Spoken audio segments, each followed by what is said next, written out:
आज ना मसाल्याच्या डब्यातले मसाले संपले म्हणून मग मी हा डबा घासायला काढला होता आणि स्टीलचा डबा आहे हा, तर सगळा स्वच्छ घासून काढला. त्यानंतर त्या वाट्या ज्या आहेत त्या पण मस्त घासून काढल्या. आणि मसाल्याच्या डब्यामध्ये ही ट्रिक कोण कोण वापरतं ते कमेंटमध्ये सांगा. तर मी मसाल्याच्या डब्यामध्ये ना असं वापरते, तेच तुमच्यासोबत शेअर करते की मी मसाल्याच्या डब्यात असा टिश्यू पेपर टाकते आणि टिश्यू पेपर नसेल तर आपला साधा न्यूजपेपर असतो ना, तो खाली अंथरायचा आणि मग वरतून त्यामध्ये वाट्या ठेवायच्या. आणि हे असं ठेवलं ना की मसाले सांडले तर ना खाली डबा खराब होत नाही, ते फक्त ह्या पेपरवरतीच सांडतं. त्यानंतर आपण हे पेपर ना उचलून घेऊ शकतो आणि त्यानंतर दुसरे पेपर टाकू शकतो.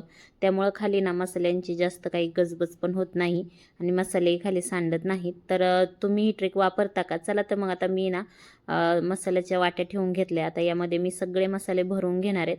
आणि मसाले भरताना ना एकदम फुल नाही भरायचे, कारण जेव्हा आपण फुल मसाले भरतो ना त्यावेळेस ना चमच्याने मसाला घेताना ना घाईघाईमध्ये आपल्याकडून मसाला डब्यामध्ये आजूबाजूला सांडतो. त्यामुळे ना भरताना नेहमी थोडीशी वाटी ना थोडीशी मोकळीच ठेवायची, म्हणजे ना सकाळी सकाळी आपल्याला घाई असते किंवा घाईघाईत आपण मसाला टाकायला जातो त्यावेळेस ना आपला मसाला डब्यात इकडं तिकडं सांडत नाही किंवा हा मसाला त्या मसाल्यात मिक्स पण होत नाही. तर इथं मी सगळे मसाले टाकून घेतले ते. आणि प्रत्येक बाईच्या आयुष्यातले लग्नानंतरचे हे कलर जे तिला सकाळ संध्याकाळ रोजच पाहायला लागतात न चुकता. तर तुम्हाला ही ट्रिक कशी वाटली आणि तुम्ही पण मसाल्याच्या डब्याला अशी ट्रिक वापरता का? ते नक्की कमेंटमध्ये सांगा. आणि माझी फ्रेंड एकदा घरी आली होती, तिने हे पाहिलं होतं तर तिला हे माहीतच नव्हतं की खाली असं टाकल्याच्या नंतर एवढं क्लीन राहतं. तर तिने ते पाहिल्याच्या नंतर ती म्हटली आता मी पण घरी जाऊन ना असं करते.